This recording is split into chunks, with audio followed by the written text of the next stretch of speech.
Welcome to She Speaks, a podcast series that highlights the strides of youthful and diverse women in Kenya who are leading the way towards a more gender-progressive society. I am your host, Doreen Wavere, and in this episode, we'll be hearing from Mombi Ndongo and Joanne Watetu, who will share their inspiring stories and perspectives on gender progressiveness in Kenya. Our podcast series is in partnership with Tusker Lite, a brand that is committed to promoting gender progressiveness. There's a sense of credibility, killing something even before it begins. I think at that point, that was one of the lowest points I've been in a very long time. Women are pretty. Yes. And most men will want just to be like, she's pretty, she doesn't know what she's saying. Exactly. But then you show them that you're actually thinking. Yeah. And that's the most interesting part, because they'll be drawn to you because, okay. Yeah. We have a generation that is fearful of expressing themselves. Yeah. You talk. Right? But no, stand your ground. I mean, be firm on your ground. So if you know you are the best person at this particular thing, go out and, because you've taken the effort and the time. Why are you scared to come and say, I'm the best urban planner in this country? Yeah. Who is there to dispute you? No one.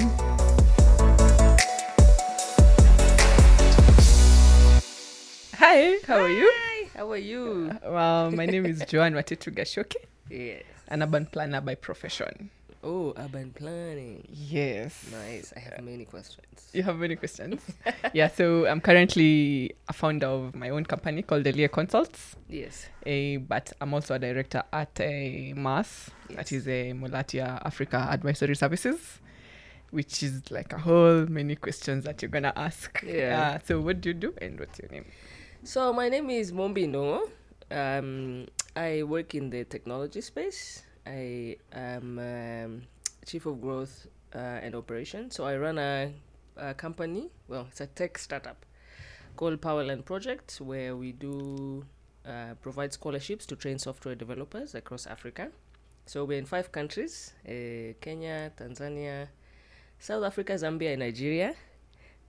So far, currently we are training about 10,000 young people from these countries in software development programming languages. So one of the reasons why we started Powerland is we realized during the pandemic there was a huge problem when it came to talent. So a lot of guys suffered a lot. I'm sure maybe even some of your friends have experienced this, or yourself.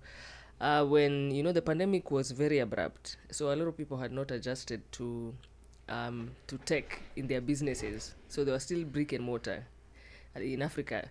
So, you wake up one day, you're told you can't go to the office, you cannot touch each other, you cannot do what. So a lot of people really suffered because they had to either adapt or die.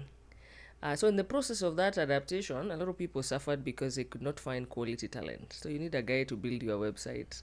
It's a lot of work, and if you find a nice guy, he's either super busy or he's very expensive, so a lot of businesses could not hack. So what happened, we decided to come and bring a solution where we create a very dynamic 16-week program where we train software developers, and then we provide them with placements. So we get them opportunities for work, which again is killing so many birds with one stone. Yeah, so in summary, that's what Powerland does. That's what I do on a daily. I've been running Powerland since November 2021. It's been quite a whirlwind journey, and even a very great learning journey for myself as a young woman, as a youth, as African, as a woman in tech, it's been very many lessons combined into one. And also that journey of just launching across all these different countries, getting to learn different cultures and so many things. 2022 was a very interesting year for me. And I'm looking forward to seeing what this one holds. So, but tell me more about urban planning, please. I have so many questions but mine are very basic questions. The usual stuff like mbona tukijenga hatuwekangi drainage mzuri, sasa kunanyesha. Now it's raining and we're all suffering because of flooding. But that's like the basic. So please tell me more about what urban planning is and what you do. So urban planning. So technically, urban planners are supposed to guide the development of cities, and not just cities. Yeah. Because in campus we studied something called urban and regional planning, and we had a part of rural planning. So in urban and regional planning, you're supposed to just have the dynamics of placing infrastructure, placing houses, placing zones. We just do zones of industrial zones, maybe a place where there just should be industries, places there should be residential, places there should be schools. So that is what technically an urban planner should do in their line of work. But then we come to Africa. Yes. So Africa is a special case of urban planning. Yeah. So currently what I do every day is I mostly fight a lot of fires because I am involved in helping my clients get statutory approvals. So one of the main, over the years I learned that. So first of all, that's not what I learned. That's not the urban planning I learned in school. There was just a little bit of this. So, but there was a niche. Guys are stuck. You want to build. You've bought land. Everyone knows who a surveyor is. Everyone knows what an architect does. But then they go to an architect and they're like, I want to build this house. So you're like, oh, I want 10 floors, 11 floors, 20 floors, or I just want a small house. And then the architect tells them, you have to go to Kanjo, that is what they call them, and make sure that we can get the 10 floors here. Yeah. So when I realized that was a niche, I started doing now that as a one-stop shop. So nice. Where I help my clients get statutory approvals to be able for them to move as fast as possible to the construction site. But then now, when I started out, I was just doing change of users. Change of users is what planning is about, urban planning. So we will change one use to another. So for example, you have an agricultural parcel. So most land in Kenya is either agricultural, single dwelling. Like that means you can only build one house in that. So you'll change the use to maybe a multi-dwelling. Multi-dwelling is like a whole flat or a supermarket that is a commercial. So when I started doing that, I probably became so good with people.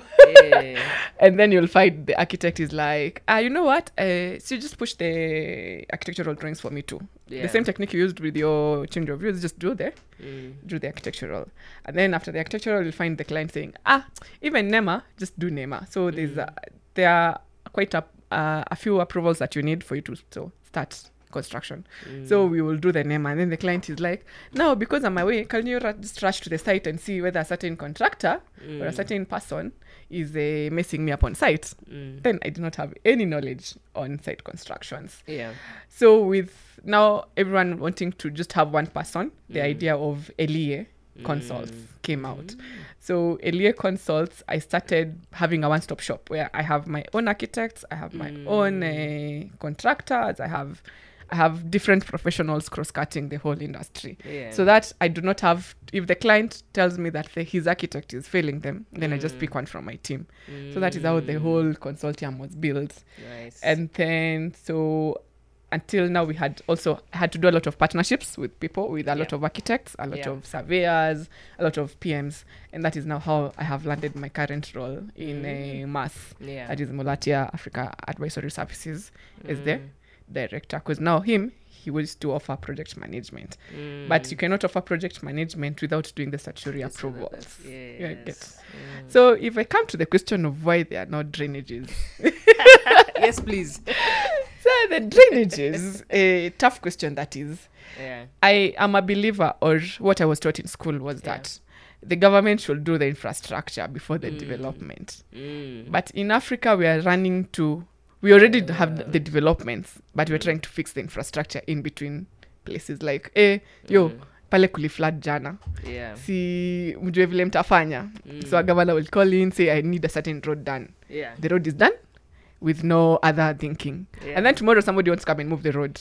So they have to move the electricity, they have to move the water lines. So it's like a whole confusion. It's a bit of a mess. But slowly, many people are trying now to appreciate the role of urban planners. And maybe there'll be change. Hopefully. As long as we keep making this noise of why it is important to have urban planning. That's interesting. I think my only interaction with urban planning was in my former job. So before I joined Powerland, I used to work at the World Bank. And one of the programs we used to run is called the Kenya Urban Support Program. KENSAP. Yes. And I think that was my most interaction to understand the key role of urban planners. It's very crucial, whether it's in the transport systems, whether it's in... And funny thing, I hear, like Kenya, we have a lot of very good blueprints for urban planning. So the implementation is a problem. The problem is that. And then the concentration of slums. Yeah. Everyone wants to just do something in the slums, forgetting that we're all living in slums. It's just that the quality of the slum you live in exactly is a different. Say, do you hear people say Squeezy Kilimani is slum? It's a vertical slum. Because there are like buildings everywhere every day. But no drainages, no sewer lines, no nothing. Yeah, so maybe, I mean, I guess it also goes back to our leadership, but I guess that's a whole other different conversation for us to have. So there's some... I think I have a question for you. Yes, please. Where did you grow up? Where did I grow up? So so I was born in Nairobi, but I grew up maybe I'm not too old. Maybe my formative years, I grew up in Mombasa, in Diani. So my parents worked in the hospitality industry, so they were based off of there.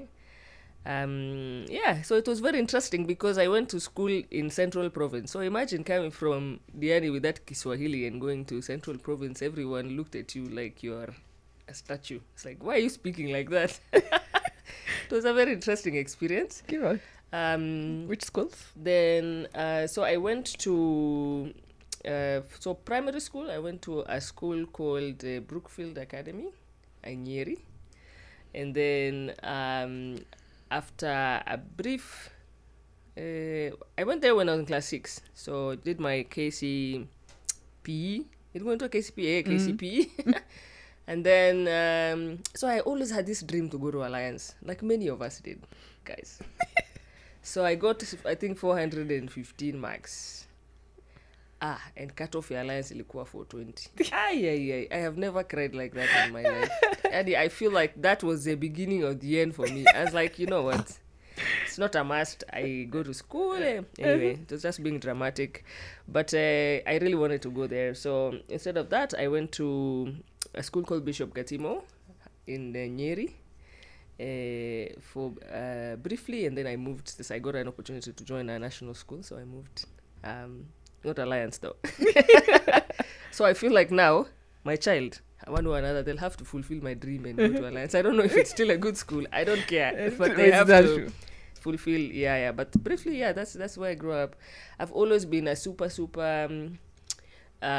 curious person since I was a child. I mean, my mom can tell you all the interesting stories. She says now my curiosity is just directed in the right way. But compared to when you were a child, I guess that comes with growing up. But in summary, that's pretty much me. How about you? Where did you grow up? So I was really like looking forward to you mentioning the Central Province part. Yeah. So I'm born and raised in Kirinyaga. Oh, really? So nice. I went to a primary school in Kirinyaga. Yeah. And then joined your rival school, that is Kabare Girls. Wow. You know the way it was Kabare versus BG. Yes. So I studied for 4 years. I was in Kabare. Yes. And the only thing I wanted to do was come to Nairobi. You know, the way we were just putting up grades. So I scored like a A-. Yeah. And then my dad is like, so you go to Maseno? I'm like, no. Wow. No. Culture shock. Siwende Moi. I only put up this effort. No, the way your dream was to go to Alliance, mine was to go to Nairobi. Nairobi University. So there was no way I was going to any other school. Yeah. And now that is how I landed my course. Because now I wanted to become an engineer. Then the engineering was not coming. You know, economic. So and then I was like, so what other course can I do in the university? I was like, urban planning. Well, fine, let's try. Oh, nice. Well, that's very interesting. So I went to Daystar University to do I did communications, my undergrad. So my initial plan was to go into proper journalism, like, you know, go on TV. So I get very excited anytime I come to a studio. I'm like, oh, that would have been my life. So I did try a stint in doing all of that. I did PR. I went to work in an agency. I realized that's not for me. I joined, I did a lot of production as well. I worked at Citizen for quite a while. I used to produce Gospel Sunday for quite a while. And then I discovered digital communications, you know, so social media and all of these things. So I'm very excited about it. And then in the process of that, I used to work under a lady who was very passionate about social issues. So that's how I got into this space, to understand about the development world, impact, creating social enterprises and things like that. And I realized that I actually have a huge passion for this space. So after my stint there, I went back to school, graduated, and then now I started working but focused on like development work. So we would like highlight programs, some of the work that you do. So just create awareness and information about things like that. And then now I shifted into the operational side. So just understanding how do you create maximum impact using organizations and things like that. How do we use financing for social good and things like that. So when I was 23, I was really good at my job, so I got an opportunity to go and pitch somewhere, and coincidentally the country director of the World Bank was in that meeting, and weirdly she was looking for someone to fill a role who had my exact qualities. So you understood, because their problem is most of the people were very academia oriented, but they're not in touch with everything else. So just drawing that balance. I went for a pitch, I left with a job, and that's how I joined as a youngest consultant in Africa. And then I spent about 8 years there. But between that, I've done a lot of work around youth and women empowerment, finding ways to empower young women, young people as well, in leadership, in business, and things like that. So my heart has always been like very drawn to that kind of stuff. So anywhere there's youth forums and what, you always find me there. I'm not very political though. Yeah, mine is more private sector oriented. Yeah. Today is a good day to draw up a new play. Start something. Make your move and get in your groove. Do it for the gram. Be loud. Be extra. Be a thinker, a life eater, a Tusker Lite drinker. Start something. Turn on your lights. Tusker Lite. I saw I have a couple of questions here. I would like us to, we're going to have a fun game, I think, if I can call it a game. So, can you share any challenges you faced, I guess as a woman leader, as a young woman, as a woman in business, and how you overcame them? Wow. I think I'll allow you to go first, and then I can answer. Yeah. Yes. So the biggest challenge that was always there is because most of my course or my industry is men only. Yes. It used to be a men-only courses. So we went to a class where we were like 10 female. And then after I did my internship in third year, I knew that I don't want to get employed. I was like, I am not getting employed as an urban planner in any of those firms. So when I left fourth year, I was doing errands and I had met my first client. And I was a teeny girl. I was around 22, 23. Yeah. And she, the way they say women are their own enemies, which I think we need to change that culture. Yes. She looked at me and she was like, are you sure you're going to do this job? Yeah. I told her, yes, I can. How old are you? Mm. And I was like 22. Mm. She gave me the job. Shingo Pande. Yeah. But later on, she moved the job to someone else. Yeah. And so the biggest challenge we have in my industry is that people are not used to women consultants. Mm. So for a long time, that has been like, you're a lady. But are you sure you can tell mafundis waskuje wafanye kitu fulani warudie kitu fulani? Mm. And then you're like, yeah, I can do that. And people will be like, okay, fine. But that's the biggest challenge. And of course, is just the men wanting you to they want you to worship them because they are men, you know. You're just there. You get a client, and he's trying to kind of touch, and they want you to have a vibe that is not. Yeah. So that's the biggest challenge that we face because and then also our industry is usually the most informal industry. Yes. I will not meet a client in an office. I'll tell a client to come to the office, and they'll be like, "No, can we meet at Kamaki's?" Yes. You know? Our most common phrase is "pesa utengenezwa kwa pombe." I love it. So if we're not sitting down, I so feel like we should have had Tusker Lites here during this podcast. Not sure. Yeah. So anyway, so most of our clients are like those, they're men, so we'll always have those harassments hapana pale. But over time, you learn how to just you play along, but you don't play along. You know, there's that thing of that. And yeah. So what's your biggest challenge? So I think mine pretty much similarly. But I'd look at it this way. One is first the technology space. I think since we were children has always been, this is a guy's area. Even STEM, just from schools, where learning STEM is like a guy's thing. Why do you want to be a doctor? Why do you want to be an engineer? You can just do hospitality and you'll be fine. Not sure it's okay. So I'm not saying it's a bad thing. I'm just saying there was a lot of bias around technology first, and that bias has grown all the way to where we are right now.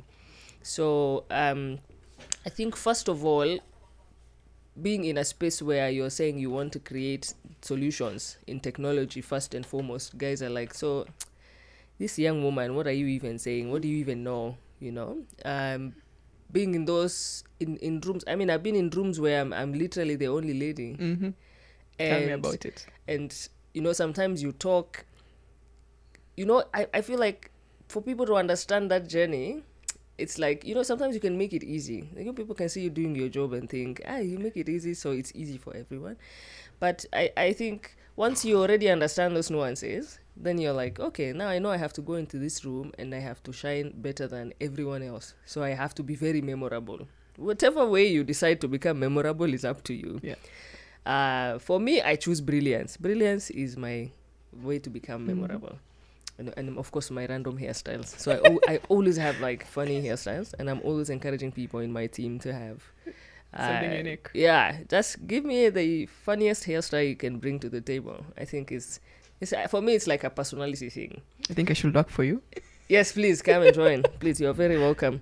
So I think that is one of the key challenges. Of course, secondly, in our space, we are also there are a lot of biases around also financing. So when you're trying to raise money, guys tend to trust men with money more than women.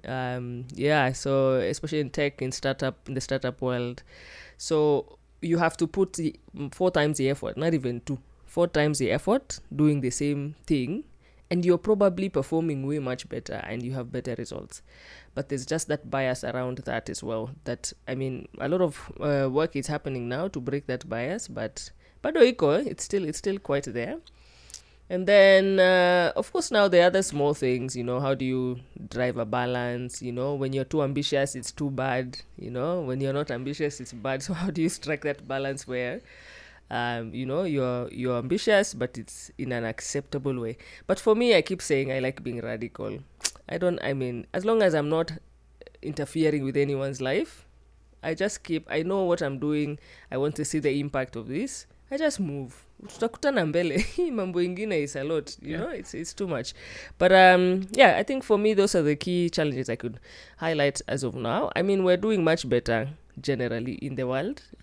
We are having more conversations around gender equality and women, giving women not only a seat at the table, but giving them the voice, the space to actually speak when they sit at that table. So I'm seeing progress in that line. So I'm very excited, and I'm so happy to meet people like you now. See, at least I know a female urban planner now. Yeah, I know it's not the urban planner only, but women in construction. Exactly, Yeah. So just going into spaces and meeting more people like you. It just gives me the encouragement that we are breaking barriers here and there in regards to gender equality. And it's something very exciting to see. I think as we've said, so we are moving.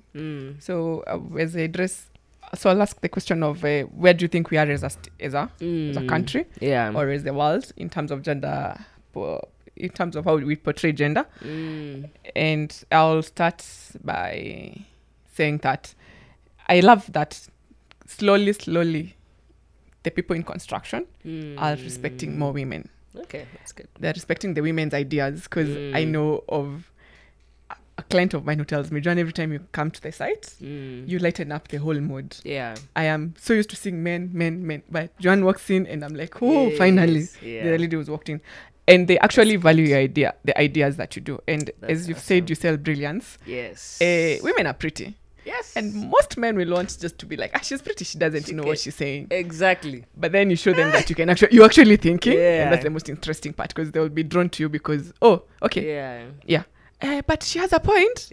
So I think we are moving towards the right direction. Yeah. We need to talk more. We need to have these conversations more. We need to make a lot of noise towards having women in all industries inclusive. And not forgetting our young girls. Exactly. The young girls in primary schools, in high schools. Yeah. I think they say what a man can do, a woman can do it better. Yes, please. And I have evidence. And right now, because of that, I think every time you table your presentation, proposal, and you're a lady, you have maybe a 50-60% chance of getting the proposal done. So where do you think we are? So I think, like I mentioned before, we still have a long way to go. But I will not, not acknowledge like the effort that has been made across the world. But just going back to seeing how, and I was saying I have evidence, just let's take it from even a broad perspective before we even go to the kawaida mwananchi. If you look at, globally, there's more women presidents in my lifetime than anyone has ever seen, like before. Women are being given most of the top financial development institutions in the world are run by women. The IMF, the European Union, all of these things. And that means it's because people have realized that, I think because of the nurturing nature of women, that when you give them a responsibility, they do it with a very whole heart. It's not very one-sided. So, if this isn't the task I need to do, I don't only think about the task. I think about how it affects everything around me. So just coming back to Kenya now, I'm very excited because most of the tech companies, multinational tech companies now are run by women. Look at Microsoft. The 2 directors are women. Look at Google, Agnes and the team. I'm really excited because I'm seeing that people have seen there's value in supporting women. Yeah. So progress is there. And I think maybe perhaps we took a step back because of the pandemic. Anywhere in the world, if anything is prone to happen, anything bad, women and children are usually the first to be most affected. So the COVID pandemic kind of took us back some steps in regards to equality. But for me, how I look at it, it's not a bad thing, because I tell people, for me, COVID was a reset button. It was for us to sit and reevaluate everything we've been doing and start afresh with better ideas, design more programs that give value to women. So if it's in regards to gender equality, what were we doing before? How are we doing it wrongly? And what can be done to make it better, And for me, equality is not now women need to be, given things for free. I honestly believe in working for what I get. What I'm just saying is for people to level the playing field so we play equally. If we are playing equally and I win, it's a genuine win. I didn't ask you to give me. Yeah. So I don't want you to walk into a company and say, give me this job because I'm a woman. No, give me this job because I can deliver. You've leveled the playing field. So I'm competing the same way with all these other people, companies that have men as well. Yeah. So I think progress-wise, we've made progress, good progress. And I think if we continue with the same pace and intentionality, we can get far. There's still a huge gap in many ways, especially for the underserved, the guys uko chini kabisa. There's a lot of gender-based violence still happening, financial inequality. So let's if we continue the same pace, I think we can get somewhere. Yeah. So you said that women, when we do it with one heart. Yes. Let's talk about our breakdowns. Wow. And how you come out of it. So, wow.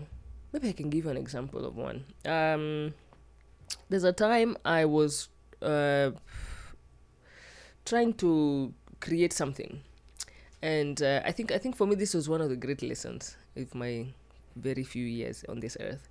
I was trying to create a solution to something. So I was trying to like start a particular company that dealt with like financial inclusion and things like that. So I was very passionate about what I was doing. But I had a very interesting incident. So I got someone to like do for me some work. But the problem is I didn't do a proper background check on this person. So, you know, the way you see someone who's talented, you're like, and then you're in your zone. So I'm focused on this. So I'm like, can you do it? Do it. Let's finish. So we agree on terms and then we move forward. And then katikati, he realizes whatever I'm building might end up becoming something very powerful. So he realizes, Mimi, I want more stake into this thing than the value I am giving. Mind you, yeye ndio alinipatia hiyo budget ya kutengeneza what I needed. It's not me. I didn't even negotiate. I just said, that's fine. You continue. But, you know, I think in the interaction of you and them, they hear a bit more about what you're doing. So we're excited. They're like, hey. Anyway, to cut the long story short, he felt awed by my ideas. And in the event, he brought up this case, justifying that he's doing way much more work than what was anticipated and things like that. And Mimi, I put my foot down and said, you're the one I asked for. There's nothing that has changed on the brief. This is what we stick to. So there's no way you're going to come here and then you tell me that's not how we operate. So what you do is you go, if you don't want to provide this solution to me at what we had agreed, you can stay with it. This guy, akaona, hey, this lady, and it goes back to that chauvinistic thing. Yeah. You know, this lady, who does she think she is? I can destroy your life and, feel like that. So he went on this whole rampage and got like bloggers to come and say shit about what I'm doing. And I don't know if I should say shit. To say bad things about what I'm doing. And it was quite bad because it lost... I didn't lose much per se because I had not officially launched what I wanted to do. But there's a sense of credibility, killing something even before it begins. And sense of that. So I think at that point, that was one of the lowest points I've been in a very long time. Because you're trying to navigate, everybody's calling you, it's like, what is this happening? What is this I'm hearing? You're talking to potential partners and things like that. So I think getting out of that funk for me, it took a long time, and it took a lot of, understanding yourself, who you are and what you stand for, and, also understanding that what people say about you outside doesn't necessarily define who you are. It's just malicious intent, most of it. And then now stop focusing on the negative and start focusing on the positive. So it took a lot of that. So I can tell you, for one, something that really helps me a lot, especially even now, dealing with, such a magnitude of work and, managing teams. I'm sure you understand a lot of that. It's therapy, and it's something I would advise everybody to take a chance on. I think the moment I just decided, you know what, I think I'm going to go and sit to this guy and just listen to what they have to say, it really changed my perspective on a lot of things in life, because I became more self-aware of who I am, and what ideally I want to do with my life, what my strengths, my weaknesses, and how do I compensate for them. So I feel like it gave me a very strong-minded approach to life. So ata when I'm going through something that is very challenging, I have tools to navigate that, and that was thankfully to therapy. So that's something I would always advocate for and advise anyone who's going, just give it a chance. They are very affordable therapists nowadays. They are literally everywhere, very good ones. If you're dealing with something small, sometimes you can't even identify what you're dealing with, just give the opportunity, and then I've convinced like 10 of my friends to go for therapy. So I'm like a number one advocate for mental wellness and therapy. But that's ideally how I would say I cope with like a lot of challenges that come, especially the ones you can manage. There are some you can't, like the chauvinism and things like that. I choose to ignore, because I feel like if I get into that battle, I reduce myself to that person's mentality, which is something I don't like. So if I'm seeing this conversation is not going where I want it to go, I'd rather just walk away instead of. But I guess maybe you can share how do you deal with some of these things? Wow, challenges out there. Yeah. Every day you wake up. I'm a firstborn. Yeah. And I think when you're a firstborn, you're not allowed to break down because you have a whole generation of people looking up to you. Yes. So we usually joke, we say that my village, the village I come from is actually inanitegemea too. So challenges are there. So the earlier consoles, what people don't know is that I formed this company in 2019. Yeah. Earlier consoles only became Bing last year. Yeah. At the verge of the worst thing I would ever want anyone else to go through. Yeah. So that is when I had to restructure myself and tell myself that I can actually do this. I can actually do this. And I had to also learn that things take time. Not everything falls into place when you want it to fall into place. Yeah. You will do a proposal and have like intapata. And then it doesn't work out. So you have to take things a step at a time. Don't compare yourself to other people. Yes. Don't, because it will give you unnecessary pressure, unnecessary anxiety. So if today doesn't happen, sleep, wake up, we try again tomorrow. Yeah. That's like the policy I operate on. Sleep, we didn't do it today, so we're gonna make it tomorrow. Tomorrow doesn't happen, that way. So, and I also have to keep myself very positive minded because at the end of the day, people will say a lot of things. Have you said, like, the people will be negative, people will be like, so anajishow, anajifanya, nini, who does she think she is? But I've learned to just close my ears to that thing. Yeah. If it's negativity, it comes through this ear and comes out the other one.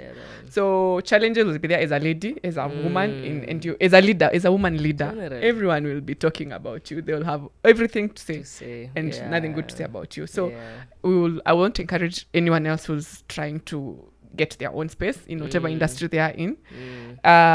Challenges will be there. You only need to think. Yours is therapy. Yeah. Mine is what? Songs, I think. In the morning I wake up and I have a specific song I play in the morning and it'll be like, this is my prayer every morning. Yeah. The other thing is just believing.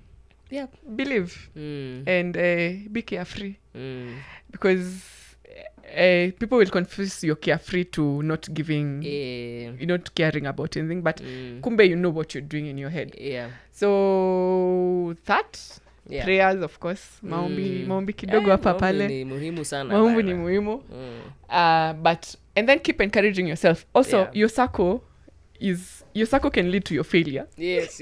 And can also lead to your you being a successful person. So you have to filter your circle. You have to also put people in different levels. You know, there's this person I'll go to when I am in like a crisis and tell her, hey, today I'm coming and I don't want anything else. Just need a hug. So and then there's another person.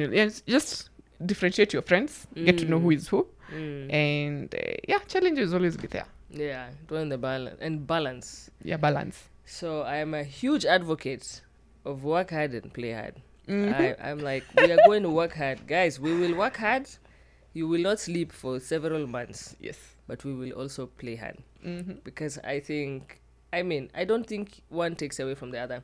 And I actually don't believe in balance. Because, balance insinuates that one thing is better than the other one. So you have to make them live. Well, I prefer harmony. So I tell people you need to find a work-life harmony. So work hard, don't overexert yourself. You know your limits, you know yourself.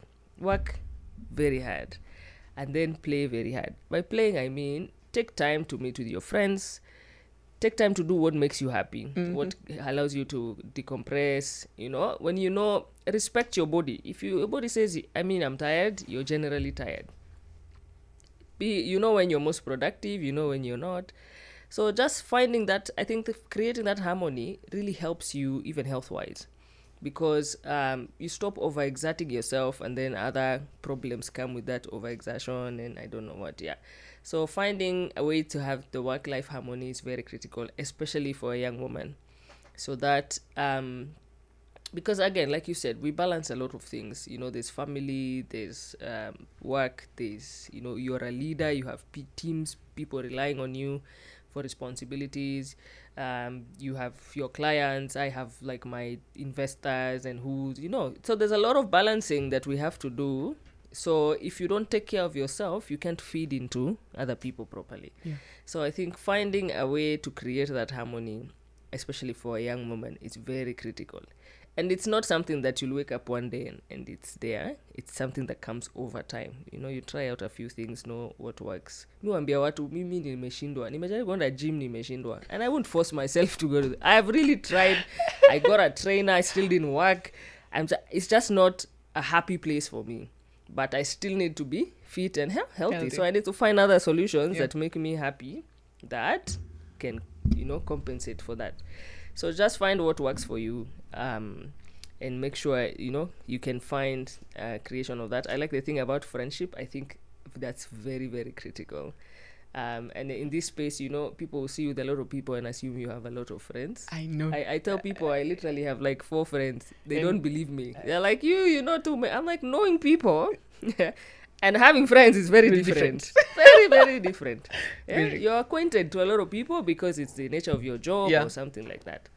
But the people who actually have the what I call privilege of just understanding you in a deeper way and knowing you are very minimal. And I prefer to keep it that way because it even makes your life much easier. You don't have to keep wondering, is this a real one, is this a fake one, is this it's a lot of work and we're already too busy. Too busy. So I think friendship is also a very, very huge definer for that. When you wake up today and say, this is gender, we have achieved gender equality, what does that look like for you, society?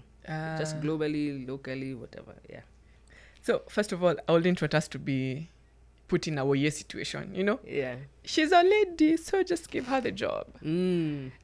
So for me, an ideal situation is where we compete equally with the men. Let me come, show up, show what I can do, and let the man the man come and show. If my idea is better than his, that's fine. So we need to be put on the same level. The other thing is women for women. Women for women. Like sometimes they say we live a lot of we are living out the boy child. But they also have a part. They also need to participate in it. I mean, we cannot just be the one saying women for women. They also need to start doing the boy-to-boy campaigns, just like we're doing it. Like, it's our effort. It's the effort that we've made to be actually being recognized. So, where we support each other, where we ideally grow. If we just have an equal opportunity. As a lady, as a woman in whatever industry you are in. The other thing maybe I feel like is the equal chance. I'm trying to list them down. Basically, I think that is when I would feel the world is... and then there's this other thing of shaming the women. Sometimes, as a woman, we also have other roles we want to play. So it's... Can we have systems that recognize that at some point I want to actually get kids. And I will need a break of 1 year or maybe 2 years to have kids, raise my family.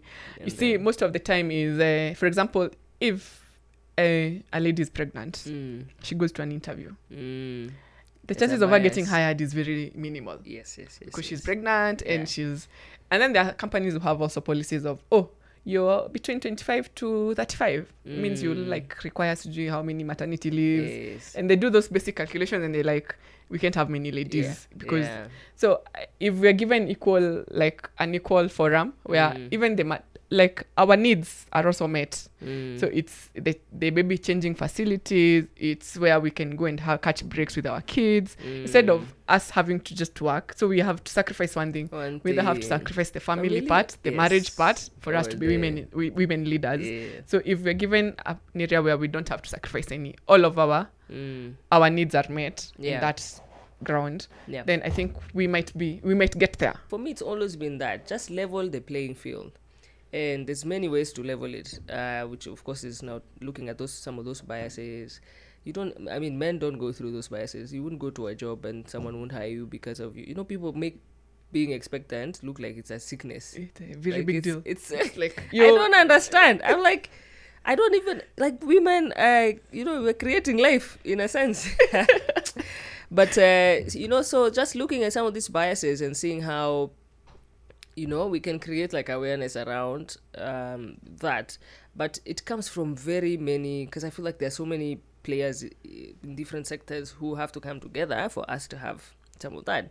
There's something I was looking at on LinkedIn the other day about Unilever. They've started implementing for, I think this, because it's Women's Month, they announced some of the things they've implemented to support women at the workplace. They even are giving people like menstrual leave. So in a year, you have a certain number of days where you can just go and and stay at home and deal with your cramps. Emotions. And it doesn't have to be anybody's business. Yeah. I really like that they have gone all the way down to that level, beyond even just giving them maternity and paternity leave and all of that.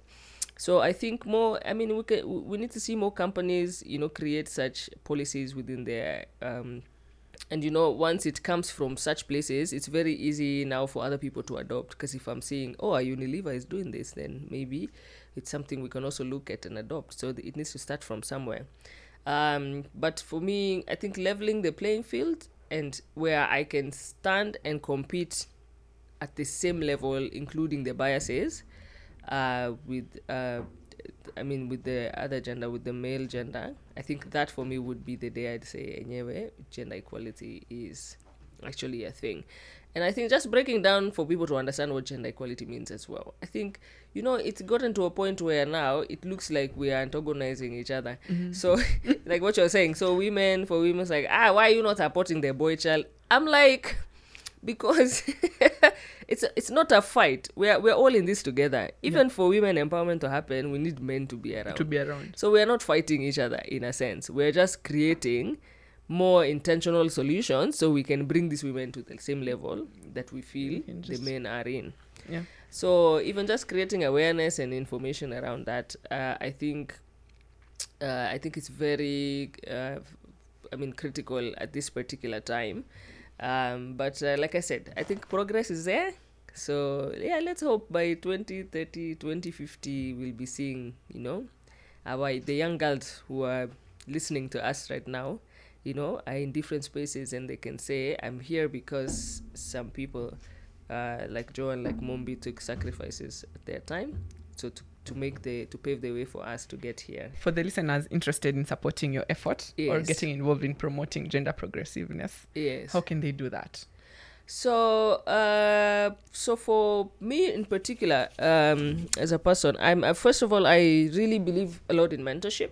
So I do take, some time to, just sit around with the different people. I have a very young team as well, so I sit down with some of the guys and some of the team members, just to take them through, see how they can better themselves. I think we need more women leaders to take up mentorship a lot.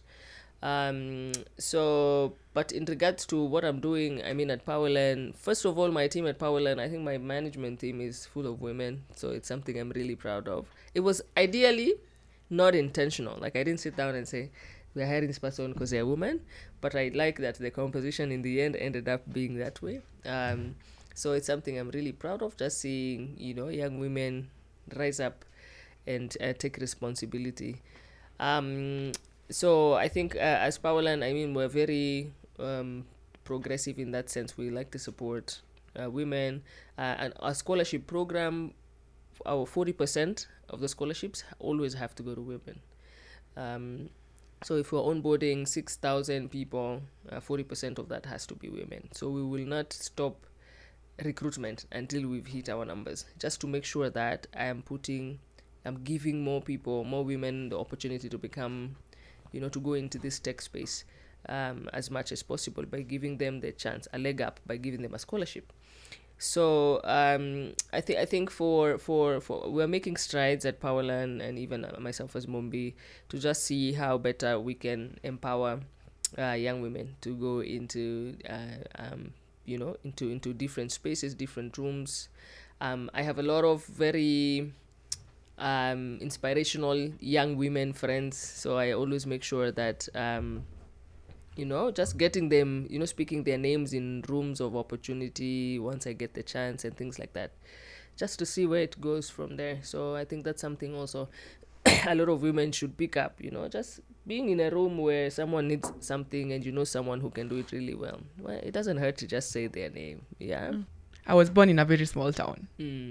It's called Kutus. Yes. And I was born in my parents were teachers. So being in an educational family, blah, blah, blah, you always like, you were exposed to so many schools. Yeah. So currently we've been mentoring a lot of day schools in Kirinyaga. And the biggest, what I tell them is, I'm from Kutus, Yes. but now I'm in Nairobi. Yeah. That means you too, from your small village, Yes, you can be make a it very there. big girl in a very big city. Yeah. So what I keep telling them is, you can do it. You will do it. You only need, no matter what you, because you know most of the high schools, why I focus on the high schools is because the day schools is because there's a lot of poverty. Yeah. So somebody got very good marks, couldn't get admitted to a boarding school because of financial challenges and all that. And so you have to keep encouraging this girl. Okay, fine, you landed in a day school, but you're bright enough. Yeah. Doesn't mean because you landed in a day school, you can just have your low grades and stuff. You can, if you landed in a day school and you had good marks, you can do it. You can do it. Even the ones with the low grades, they can still do it. You only need to focus on the only thing that brought you to school, education. Yeah. Every time you get into that gate, leave your family problems. Your mother was beaten up yesterday. Okay, fine. It's hard and it's all that. You did not eat dinner yesterday, or you were forced to go to a kibarua in the evening for you to get the 300 bob. Yeah. But leave those things behind at the gate. Come to school, maliza shule. Then I always tell them, the confidence, you should see me confidently telling them, ukimaliza shule, upate grade mzuri nitafute. Sitakosa watu wa kusponsor. Yeah. But it's because I know if I make a few calls here and there, you know, I know I've met you, now I know you. Yes. If I call Mombi today and I tell her, I have a girl who got like a B+ or a B and amekosa fees za kwenda shule. Yeah. So I keep telling them, the opportunities are there. You're a lady. The opportunity is there and it will always be there. Yeah. So you work hard and also be intentional about your dreams. Yes. Keep chasing your dream because if you fail to show up for your dream, I don't think you're going to, you'll not be successful. So for our listeners out there, keep showing up. Yep. Forget, try ignore your problems because your problems are temporarily. Yeah. Imagine if we chose to concentrate with our childhood challenges. I know. Where would we be now? Where would we be? We wouldn't be anywhere. So me, I was like super asthmatic, Yeah. and you maybe you had your other challenges, and I couldn't even go to a school that was further away. That is I was like craving to be in Nairobi. You know, at least I'm miles and miles away from Kirinyaga. Yeah. But it's because of that challenge. So if we focus on our challenges, we might never get anywhere. We will always be you know, I want this space because I'm like this. So exactly. no, be unique. Also, I tell people they have to be unique. You have to create a good idea from something. Yep. We graduated a class of 40 people. But how many own firms now? How many own consultancies? So the other thing that the youth are forgetting is you will go into a class doing programming. Yeah. You will go to a class, do BA, you will do BCom, but you have nothing else unique to offer. If you never went to your presentation, the one that you got hired. Yes. I also walked in to discuss what's the best part is that the current directorship I'm having, we went for a meeting to discuss a project, and then the guy says, but you know, I'm looking for a lady to run my business. I tell him, but you have a lot of people who've studied construction management. But he's like, no, there's something unique I'm looking for in that. And then I just looked and told them, you know, most people only will be academic. They cannot run a business. They don't know the streets. And then he was like, but you know all those things. So I walked into a meeting to present to a client. I came out of that meeting as a director. Exactly. So you have to offer something unique to the market. That's the thing. If you do be good at something, just one thing. Yes. Just the hairstyle, whatever you say, hairstyle, color. Just have something unique to present to these people because the artists, even I give even the examples of talents, people chasing talents and pursuing their talents. What is the unique thing about the talent? We can all draw, but how good is your drawing? So you have to present something very unique. You have to keep thinking and revolutionizing with whatever is coming because the world is quickly changing. quickly. Very Today we dynamic, sleep. man. Yeah. Tomorrow there's something new. Tomorrow I sleep. Nairobi County has a new system. They've changed the CO I knew. Yeah. All right, they've changed the urban planner I knew. So you have to be on the pace. So you have to not give up. Yep. And just know you can. Yep. You can. Like, you just do can. it. Yeah. And then also there's this other thing of you're presented with a challenge. So like now, people are fearful. Yeah. We have a generation that is fearful of expressing themselves. Yeah. You talk, right? Yep. Ongea, you might not like have your bosses will fight you a few times. Yes. But I think if you're proving a point, one day they'll sit down and listen. And Joan said this and this a few years ago, and they'll still call you and tell you, hey, whatever you had said last year, can you have it now on board? Yeah. So speak, exist loudly. Exactly. Challenges will always be there. They're like, and I like that challenges are there because they nurture you. They, I think for me, it's not about the falling down. It's about how many times you get up. So you fall down, get up. You fall down, get up. Like, just keep pushing and pushing and pushing. I know it's easier said than done, but there's a way you can condition your mind to do it. And I think it's very possible for people to do it. So, yeah, just keep existing loudly. And you never know where your opportunity will lie. And always sell yourself. I keep telling people, don't be scared. I feel like women are very scared to sell themselves when they're good at something because they're scared like they'll be perceived as, arrogant or rude or something like that. I'm like, be assertive.